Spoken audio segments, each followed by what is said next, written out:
What has been your experience in terms of what you can do to actually help, and what should we be thinking about doing? What can we possibly do for these doctors? No one wants to watch the scenes that you've seen, and they don't want to watch it either, and they don't want to deal with it anymore, and they do need our support, and they also need us to,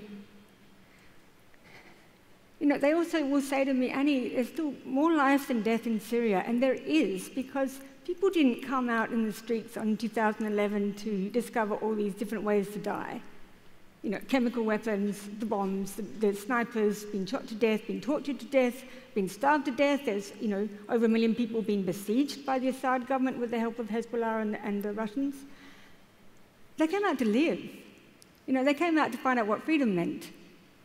They came out to discover dignity. Actually, they didn't even know what these things meant, because you don't know what they mean when you live under a dictator.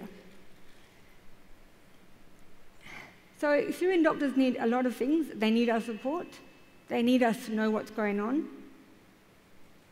And they need us to give a fuck. They really need us to give a fuck. Tina asked me today for a hashtag.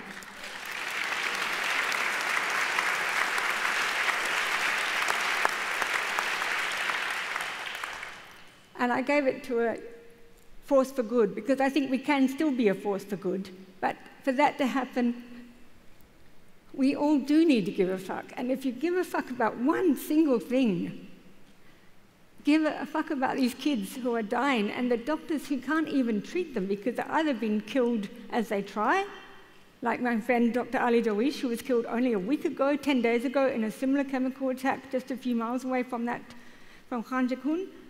And he was operating on a patient, and he couldn't leave the patient until the patient was through the critical surgery. The patient was on a ventilator. He inhaled the sarin and chlorine, and he was the one who died.